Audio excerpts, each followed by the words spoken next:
All right. Bismillahirrahmanirrahim. Rabbi shrah li sadri wa yassir li amri wahlul 'uqdatam min lisani yafqahu qawli. Assalamu alaikum wa rahmatullahi wa barakatuhu. All right, let's start our next session, and we are empowering versus enabling. So, Faida, you can start. Empowering versus enabling. Do you empower or enable your child? Jane Nelson and Lynn Lott define enabling as getting between young people and life experiences to minimize the consequences of their actions. Hmm. On the other hand, empowering is turning control over to young people as soon as possible so they have power over their own lives. Hmm. In a nutshell, enabling is parents stepping in to take care of children's responsibilities. When that is the operative mode at home, children become crippled. They don't learn how to manage their lives. I think this is what Jwedia was just discussing about overprotecting and everything. And I was like this, I was like this definitely towards the beginning of the my journey. And I will just share one small incident here. Uh, with my children, as we were doing effective communication this week, expectations, sitting down together, and things like this. So today also, like it happens very rarely. I used to be believe like always I have to do everything, tidying up and all this stuff. They're twice, and this time I was very clear with them. And my young ones, they were more into like playing Legos. They have animals, dinosaurs everywhere. I told them I will. They're interested in coding, so they do some of the scratch coding and all this stuff. Sometimes I give them in the laptop.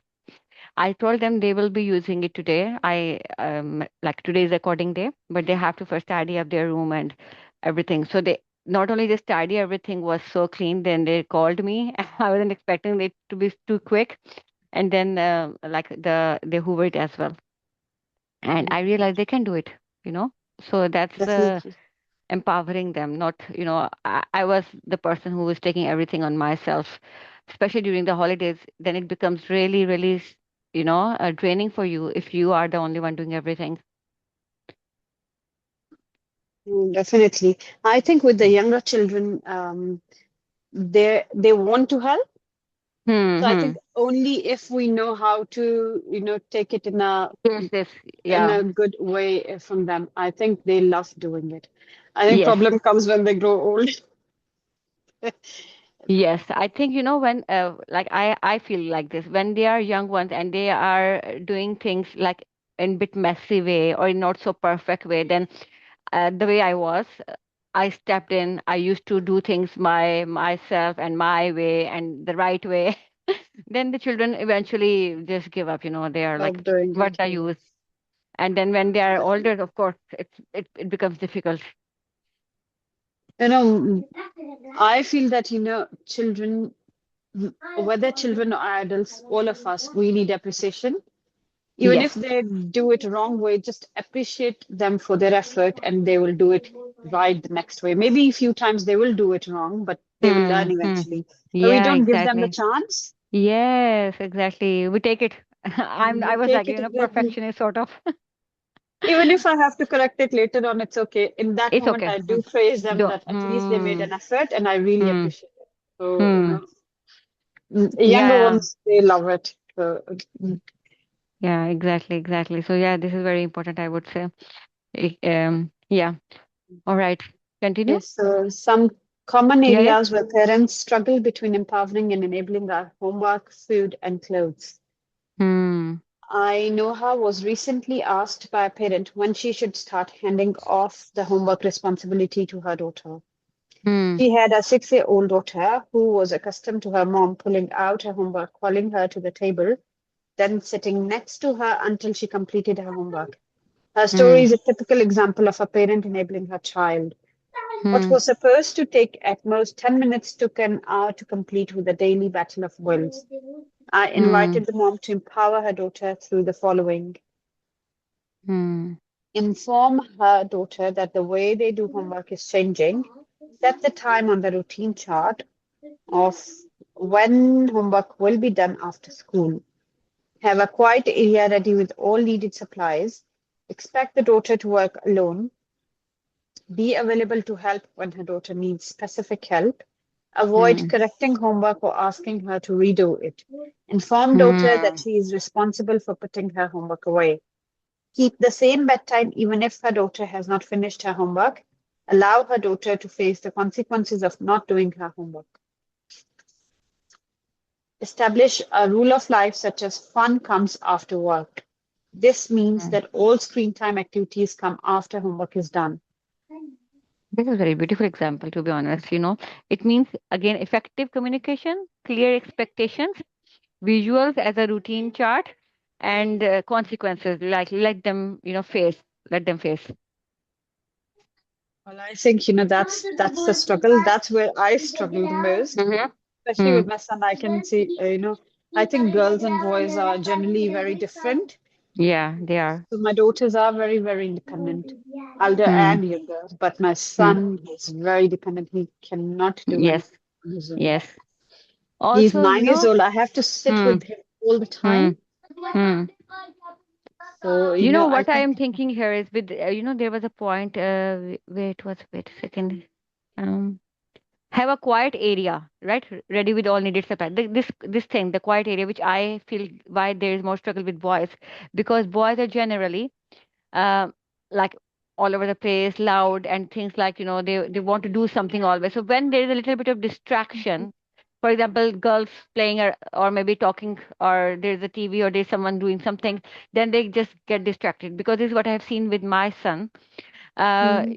When of course my eldest was doing homeschooling with me until now, and when he's with me, I can, the other two boys are in the school, he can always do what he is needed to by simple instructions most of the time. But the moment his other brothers are home, so he's more like completely distracted. He does not want to do anything because it's not quiet for them. It's not quiet for boys easily as it is for girls. This is what I Mhm. feel. Mhm. Well, I think, generally boys get mature a bit late, Yes, girls get that's also, mature a bit early. So yeah, I that's think also that true. makes a big difference because with my son, I can see that, he doesn't take things seriously at all, at all. He just makes fun of everything. And I have to tell him that, Yes. okay, you know what? There's a limit. Calm Yeah, down now. yeah. But I think But with my, Faiza, have you noticed the same thing with your husband? no, Okay, because what I'm saying no. is because my husband is also really like, not taking anything seriously, to be honest. And I feel like this is coming to my boys also, like they do not take anything serious until to the point, I'm like, okay, that's enough, that's not serious matter. So I feel like the boys are a bit like, bit like this. He's the only one in my house like that. But Hmm. recently, my husband's nephew started living with us. He's just moved here. So Hmm. when I look at him, he's like 2021. He just started Mm-hmm. uni. So when I Mm-hmm. look at him and then I look at my son, I can see that, okay, there are a lot of similarities. So I think maybe this Hmm. is a boys thing. Boy Otherwise, thing, yes. before that, I was always telling him off for doing whatever he does. And I was like, your sisters never do it. Why do you do it? And Mm, I was thinking that exactly. maybe it's a difference between child to child difference. I Yes. never realized it's a girls and boys thing. And Yeah, now it I is can say definitely. that, okay, Hmm. Hmm. It is definitely a difference because, the way their brain development is psychologically proved. So they are differently wired, differently designed. But again, coming to this thing of empowering, of course, we need to empower them as well. They may take longer. We may need more patience with them, but we can start doing wherever we can. Like when we will read the next example table, then for example your son or my son is causing this bit of trouble with the homework thing, but other Mhm. things can be, slowly given to them, some tasks, some empowerment, and then maybe we'll take longer with them, maybe until they are 15. But eventually this should be the goal in our mind, right? Hmm. Okay. Inshallah. Okay, so there are further layers and other ways to approach the issues stated above. However, these examples serve to highlight the difference between empowering versus enabling your child. Refer also to the discussion on punishment and rewards to understand how punishment enables other rather than empowers. Hmm. So examples of enabling versus empowering. Enabling, doing too much for children, carrying their Hmm. backpacks, preparing their breakfast and lunch when they are capable of doing it themselves. Following children around to feed them, spoon feeding children over 3 years old, bribing children to eat, etc. Yeah, like this food is a problem in my home, to be honest. As well. Empowering, shift responsibility to children when they are capable. You Hmm. are capable of carrying your bag. If breakfast and lunch are important to you, please make time to prepare them before we leave for school. Hmm. Dinner is I at would have a 5 p.m. question here. Yes, Uh, yes. yeah, because I'm still trying to build a connection. So Mm-hmm. I told you the age of my child, and I still sometimes, especially since the summer vacation, I spoon feed Hmm. him Hmm. because I'm making, especially at the breakfast time, because my Mm-hmm. intention is I am setting a calmer, day, and Hmm. I would spoon feed him with try Hmm. to be gentle with the words, or I would simultaneously read a storybook also, and just to maybe to make him compliant for the rest of the day. Hmm. Hmm. Hmm. So some people do point out it that he is big enough, he can eat, and he does eat himself also. Hmm. But it's especially in the summer vacations, I'm doing this. Hmm. My Hmm. intention is to build a connection, and I don't know if Hmm. it's handicap. Making him a handicap for this. Hmm. Hmm. Yeah, okay. So basically, when you say he is capable of doing things most of the time and he is doing, so this is fine. You are using this time as a connection. Maybe you are sitting with him, talking to him, having some stories or whatever, and then making the connection, which is every now and then is fine. Then again, I have seen like Asian parents, like us, we are a bit different with eating things.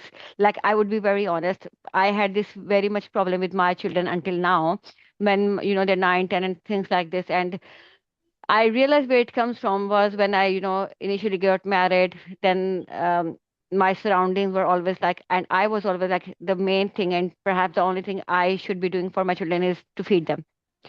Later on, very later on, I realized that feeding is just one part of parenting and it is not that important. Even with the feeding, it's not the food you are giving. Actually, when you are sitting, the connections you are making, this is the whole psychology again involved during the eating process. So if you are giving them so much, even healthy food, delicious food, but also you are shaming them, blaming them, having this criticism during the dinner table, this food will do no good to them health wise. It is not a good food to them.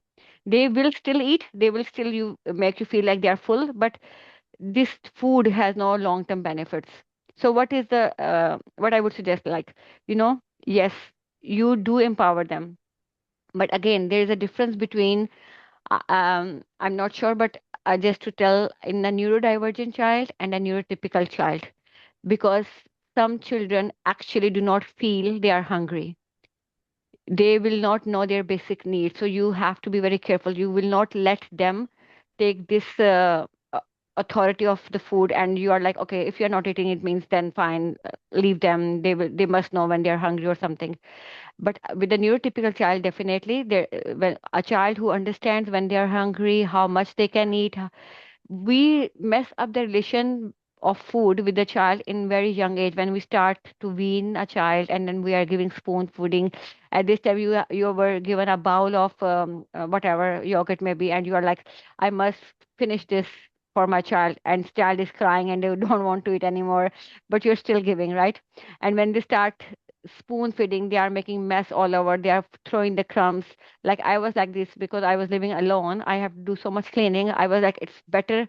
I will just feed myself and then, it's easier process. I can't do so much cleaning all the time. Of course, it was bad because they did not learn from this point. Anyhow, the main concern is number one, yes, a child should be eating by themselves, right? If they are doing it most of the times and sometimes you are just with them, sitting them, or this is totally fine. It does not mean you are doing some harm to them. If you have not been doing this since long, then we can start it now. So we can start with one meal per day. Maybe this is their meal. This is their, for example, I only focus on the dinner time with them. I give them breakfast. They are doing it by self. The lunch, they are doing it by themselves. But with the dinner, I sit together and then we are, having it together as a family. And I make sure they eat complete and they are sleeping well. Again, I have started like slowly stepping back. If they say like, I'm full and they have like just few bites left or something, I'll let them. Okay, that's fine. Initially, I was like, you have to finish the full chapati or full plate of rice, something. But now, at some point, if not like if they have just eaten 3, 4 bites, I will let them go. Because children are more like emotional beings. If they are playing or if they are having something interesting thing going on, they will not much think about food. But again, it is important to have a quiet time when it's night time coming, and then just sit together as a family if you can, and just have, make the food interesting for them. You are having some discussions, they know this is the time. Usually with my children, I used to do when they're in the school with my little ones. So we used to share the stories what happened the whole day in the school. So they used to tell me starting from the morning until the home time, and we used to share these things. Yeah, so these things can be done, inshallah. Every now and then is fine. It's okay. It's not a problem. I just want to add one thing here. Mm-hmm. As in the first point he said, if they are capable of making their own breakfast Mm-hmm. or lunch, we should Mm-hmm. let them. I Yes. can just relate it to my children. When, I started doing it. Mm-hmm. My daughter, as I said, she's very independent from a very young age. Mm-hmm. So when I felt that, okay, she can do her own breakfast, make her own breakfast and do it, I just let her do it. Right. But then Mm-hmm. I realized she's a Mm-hmm. very picky eater. Mm-hmm. Even she's 12 years old now. She has, certain specific, likes and dislikes. She can't eat anything apart from those things she likes. So, when I gave her that freedom to make her own breakfast, I Mm-hmm. realized a few things.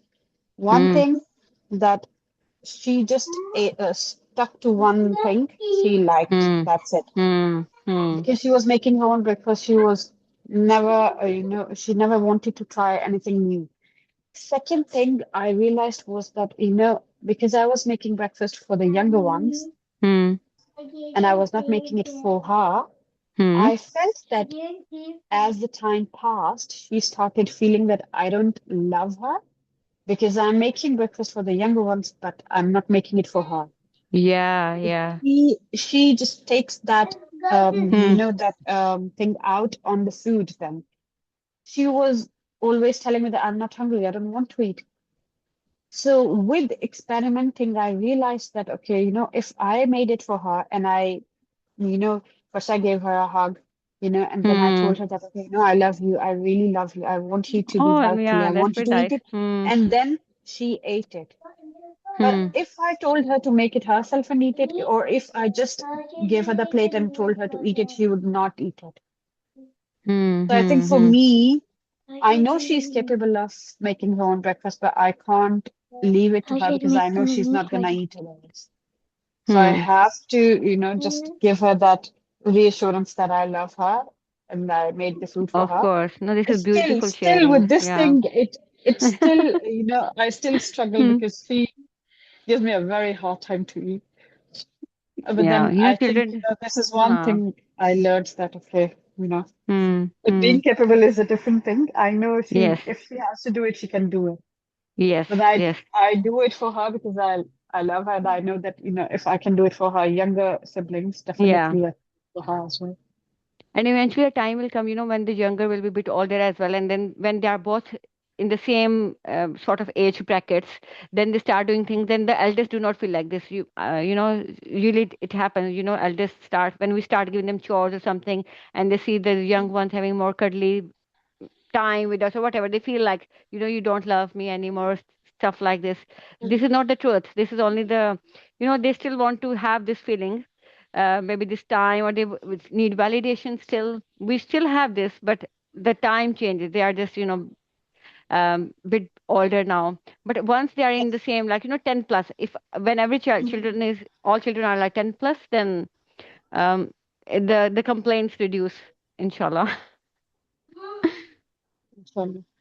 One more thing, I know we are we're reading very less and discussion is very extensive, but is there a problem? I Mm-hmm. saw recently an Indian ad where some woman said this to her mother-in-law or maybe mother that do not tell my children to that they are helping me because Mm-hmm. help means that this is my work and they are just doing it for me. Mm-hmm. It's their responsibility, so label it as responsibility and don't thank them Mm-hmm. like Mm-hmm. oh, thank you for helping your mom or thank you for Mm-hmm. helpful. Mm-hmm. So uh, I didn't do this, but somehow I don't know. Somehow I have engraved something at some level in my childhood that we do things for sawab. I don't know how I did this, Mm-hmm. but I somehow did this. So anytime he would help me out, he would say, "It's not my responsibility, but I am helping you out because I want to earn sawab." And he's Okay. right now he's also doing the Mm. same. He's dishwashing, and he said, "I am doing this with the niyat Mm-hmm. because I want to earn sawab." So is it Mm-hmm. okay, or I do have to reframe it for him? Okay, so over here, it's just a little bit difference. Number one, it doesn't matter how a family looks into the things. It could be, again, as you said, there was an ad. It's not that they are helping me; it's their responsibility. It comes like how the home environment is um, with my children, and usually I take this like again from Islam. Uh, Allah has said this. The one I'm not sure. Sorry, if it's hadith or ayah or maybe some quotation. Maybe I'm not sure. I'm forgetting. Like if you are thankful to people, then you are thankful to Allah. Like you need to be thankful to Allah, to people to be thankful to Allah. Ihsan and being thankful is the thing which we should be doing anyway. For example, if I'm doing house chores, my husband, my children should be thankful to me because I am doing this. And then again, my husband going out earning, I should be thankful to him, although this is his responsibility. But as Muslims, we have been advised to be thankful creatures. We should be thankful. This increases the gratitude. The other person feels good as well. Allah is happy as well. So I include two things like thankfulness. Yes, it should be there because we appreciate this, and then reward is from Allah. Like, for example, they are helping me. I'm really thankful to them because mommy needs help. There was no one in the home and they helped me. I'm really, really thankful to them. But also, I tell them this house belongs to all of us. This is not just my home. So we share the things here. Helping is also taking place, but this is also the responsibility and the element of thankfulness is also there. So, all three compartments. And then I tell them because they listen to, for example, if I had asked them to tidy up the room and they have done it, then listening to mommy is a reward they are getting from Allah. They are getting the Mm, reward from listening for me, cleaning, the reward for yes. helping at the home. Everything is there. So it's the full package. Thank You you. got it? Yeah, yeah, Jazakallah. yeah. Thank you. Thank you. Jazakallah. Yeah. All right. So let's Mm. finish the table. So, uh, where were we? Either you're with us. Gigi, I'm just looking, where were we? So it's Okay. giving children too much. Okay. Giving children too much, even when you can afford it. Buying the latest gadgets or expensive clothing brands. Giving money without limits. Buying an expensive car for a teen. Mm-mm. And empowering established limits on giving. Give children allowances to cover clothes, lunch money, entertainment, etc. Negotiate what is expected if you buy the teen a car. Some families expect teens to contribute to the price of the car or the cost of insurance, maintenance, gas, etc. Buy a used car and involve teen in bargain hunting. Mm. This is Mm. again, I think we have read previously about allowances, right? So how you Yes. use this thing. They want something. We had a recent visit to the farmhouse, and in every farmhouse, wherever they have gift shop towards the end, where they they make sure children buy something. Yeah. They do not leave without buying. So we used to be clear with the children, like initially we buy gift during Eid times, and that's it. Usually not expensive or more things around the time. This time when they visited, it was like summer holidays. They said, "We can we have something because summer holidays have started." And I was like, "No, we had Eid gifts." But then had a look at, there was some strong portion where a small portion where it was like pocket money twice. They were like £2 or something. Then it just clicked to me. Okay, if you want to buy something, you have my eldest receive pocket money usually. My we haven't started with our younger ones yet. So I said to my eldest one, do you want to buy something for yourself and your brothers from your pocket money? And usually he's very, very hesitant. He's like, he saves the money. He's mashallah good. He give charity through his money, but he has never bought anything for himself or for anyone. This is where he lacks now. So my husband told him, like, best charity is spending on your family, and we just bit off, make him feel like. Then he chose for himself and for his brothers and gave through his pocket money. And I was like, okay, alhamdulillah, at least he has done something. So this is again, we were clear, we are not going to give you anything because we usually buy only during the Eid times. But if you want, okay, this is your money and you can do it. Okay. Fixing. When you do a science project for your son because he's incapable of doing it right, Hmm. and empowering is accept the child's decision about how to take care of responsibilities. What Hmm. project can you make on your own without major help from me? Hold off Hmm. on your comments if the project is sloppy. Hmm. I will just Okay. mention a little thing here again. Um, you, I just say because I have such child. If you have a neurodivergent child, the things need to be a bit different. You will still empower them. It's not like these children are very, very capable. Of course, it depends on if they are high on the spectrum or other things like this. Then of course they are different. Where they have altogether different needs. But if it's just a little bit, then you can still empower them. But the way you do it, the words you use has to be a little bit um, carefully chosen. Then, inshallah, these things can be done. Okay, bailing them out. You apologize on your daughter's behalf after she was rude to your friend. Hmm. Wow, Yeah, empowering. Allow what children to face the ramifications of their actions. So you want to Hmm. say something, Sister Glory? No, no, I was just thinking on this. I had this urge really in me initially, in past when something happened because my son used to be sometimes, emotionally dysregulated and things like this, and I'm always doing this. But now I have taken step back again, learning, alhamdulillah, like these things have happened. And one thing mostly I have noticed when things happen between the children, it should stay between the children. That's it. There should What if not it be happens involvement of between the adults and children?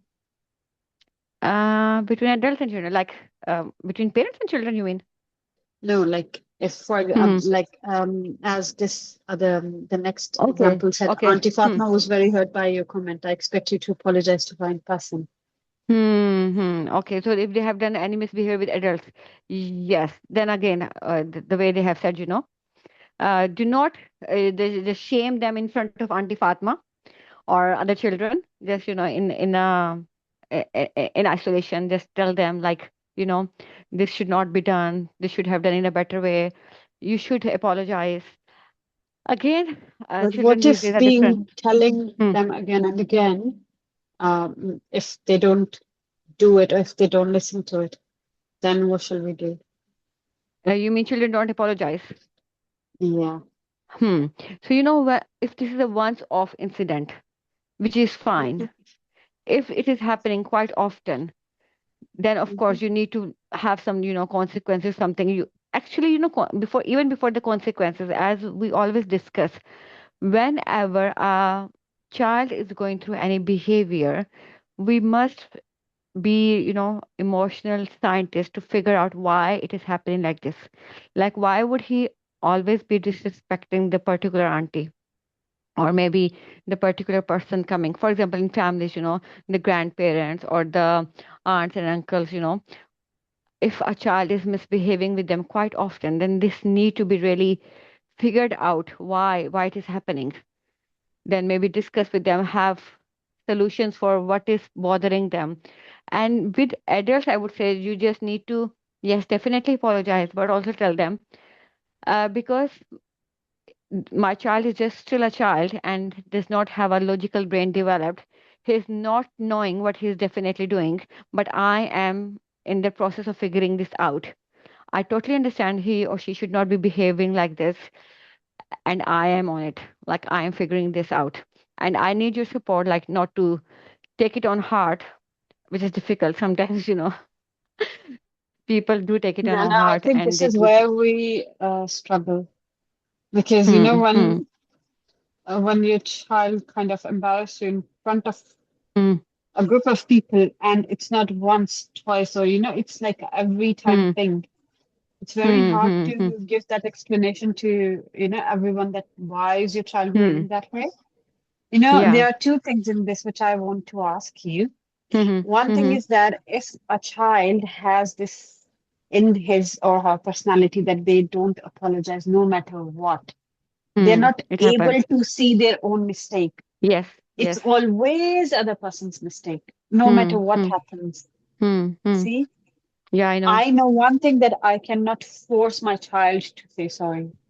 Hmm, When she hmm. was young, I could forcefully, get her to say sorry. But as she's growing old, I cannot do that anymore. No way. No, no, you can't do this with You teens, know. not at all. So, but the pattern is the same. Since she was a Hmm, baby, she has this pattern.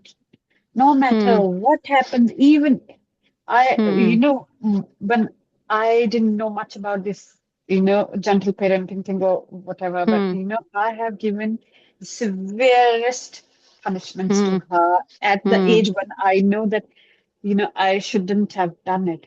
But still, she was so stubborn that she could not say sorry.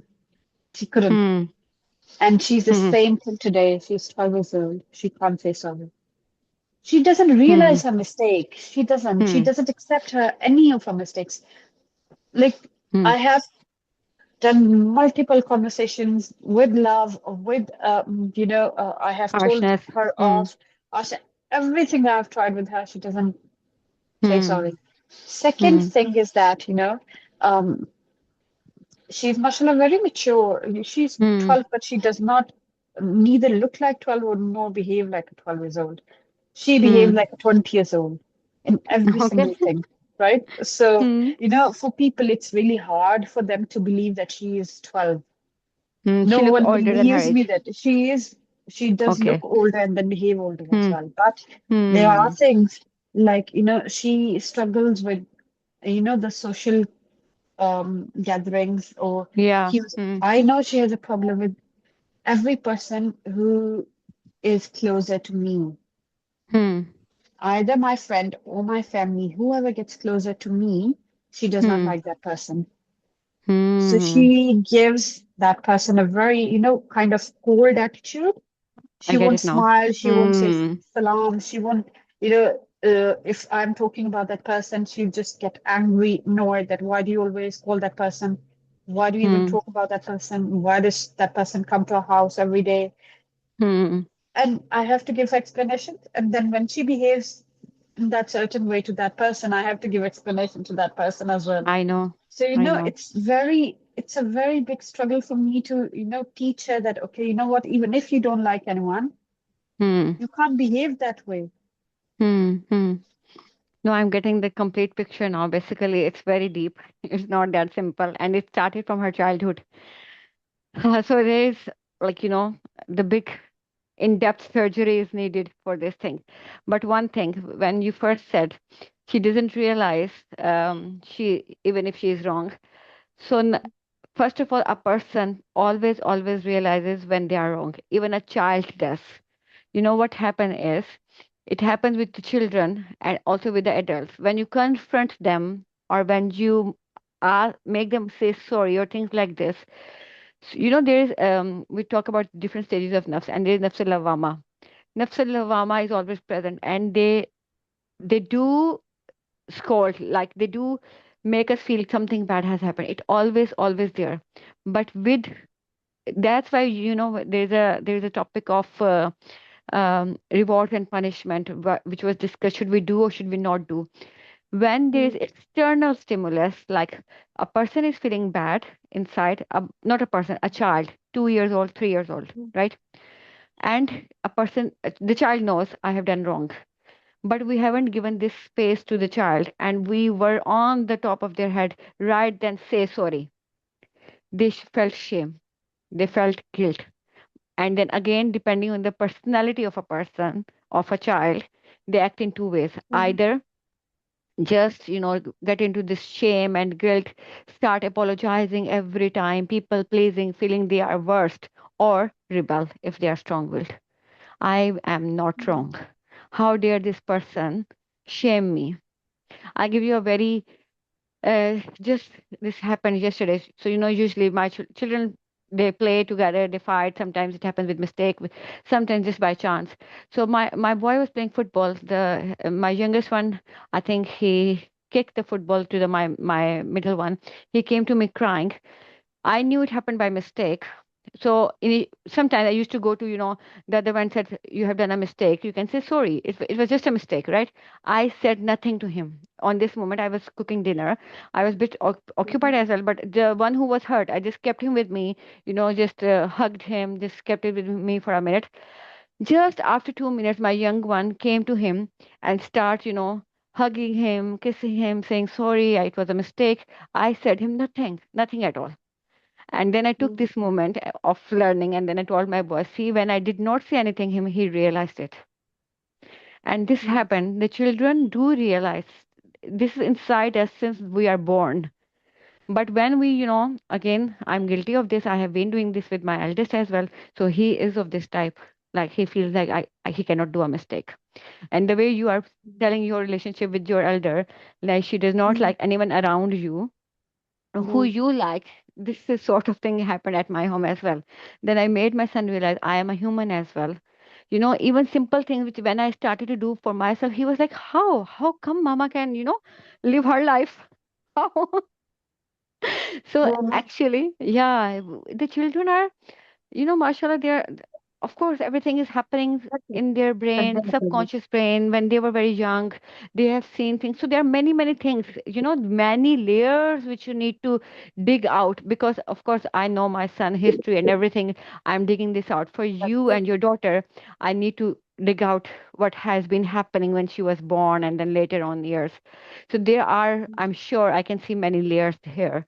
It's not a single thing which are coming Mm, out. And now for she's teen, she's very, very different. So 12 plus is altogether different age. In fact, in Islam, we don't take them as teens, we take them as adults. So they're mm, children and they're adults, right?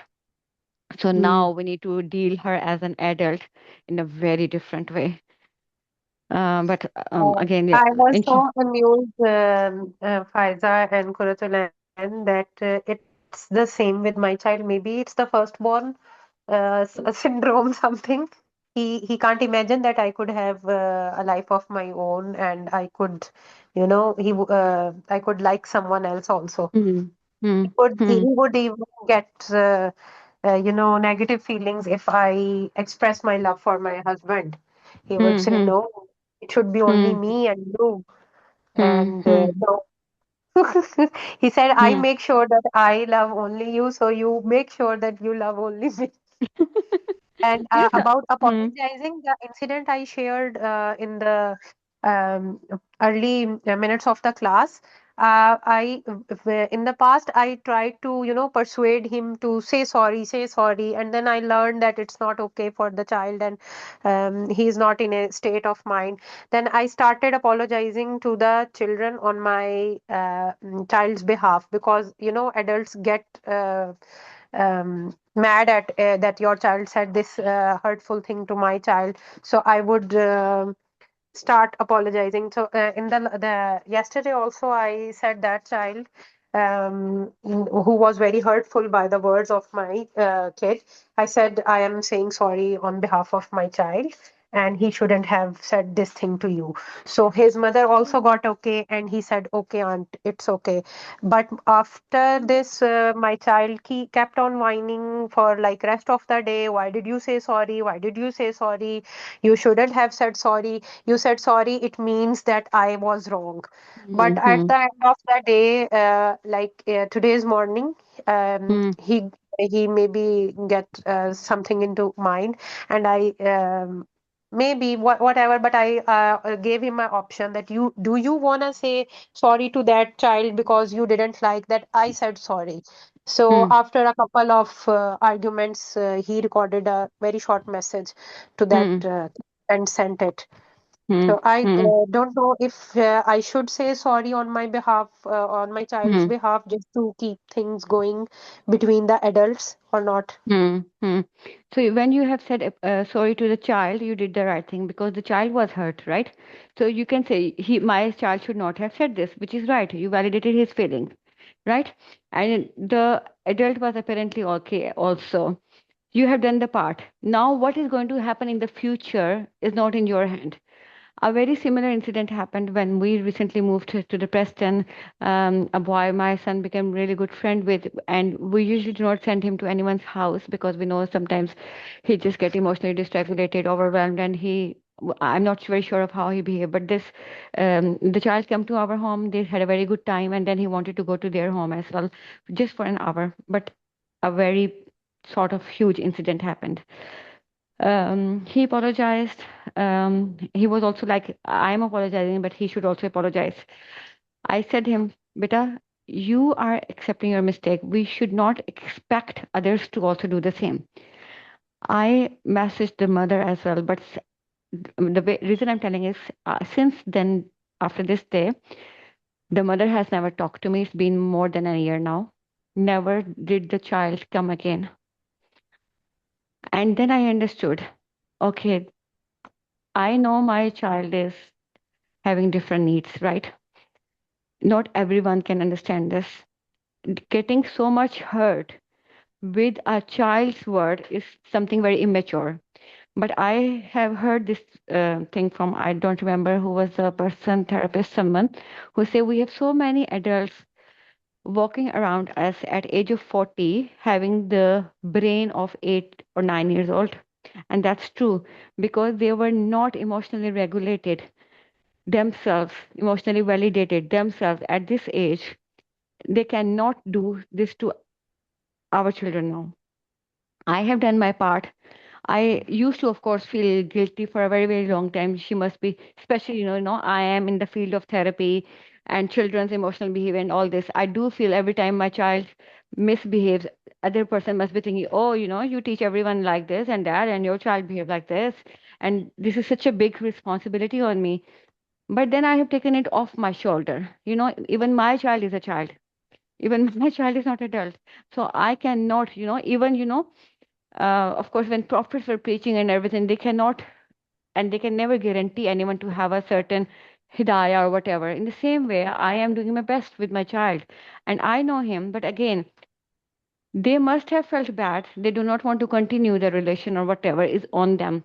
My point is to protect my responsibility is to protect my child and to have such people around him who understand my children, who understand generally how children behaves, and they have this capability of forgiving and restarting, to be honest.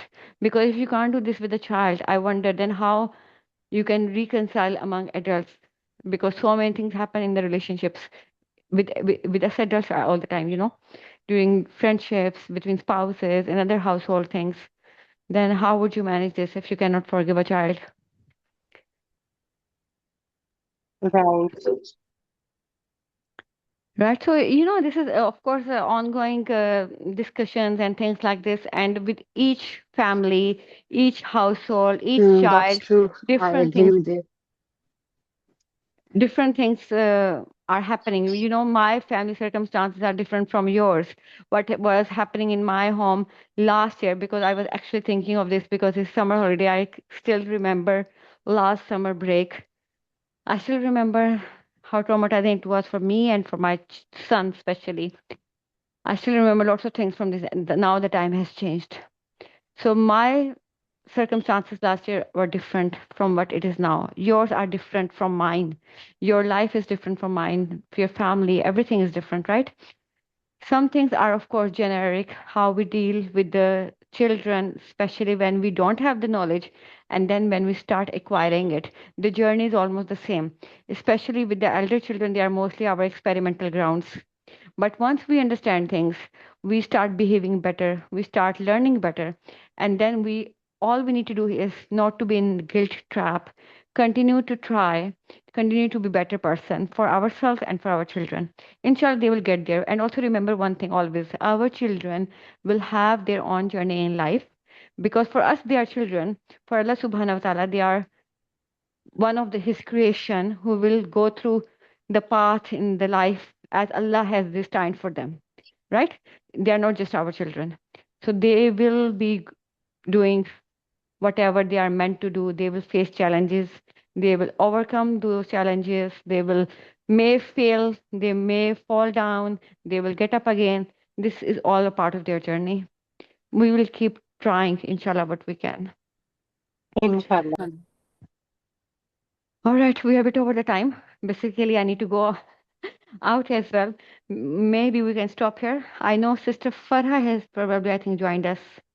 Yes. Assalamu alaikum. Alaikum salam wa rahmatullahi wa barakatuh. I'm sorry. Nice to have you back. Yeah, I couldn't inform you guys. I went for a wedding, my niece and nephew's Okay. wedding, and Hmm. I was so busy I couldn't inform you. Sorry, very sorry. But you guys, you No, no. always die in my thought. I'm Oh, so thank you so guilty. much. I'm so guilty. Sorry. No, no, Jazakallah khair. We are so happy to have you back, and we hope you had a really enjoyable time with your family. And inshallah, we'll continue to see you now. Yes, inshallah. Yes. I, Inshallah. So we'll stop here. Mhm. And inshallah, next Wednesday, yes, inshallah, we will be doing it again. Our next session, right? Inshallah. Inshallah. Okay, Jazakallah sisters. khair. Mayakum, remember me in your prayers, please. Remember all of our children in our prayers. If there is one thing we can do for each other is to make dua for each other, right? May Allah help us and help our children. Ameen. Amin ya Rabbal Alamin. Okay, sisters. Assalamu alaikum wa rahmatullahi wa barakatuhu. Alaikum salam wa rahmatullahi wa barakatuh.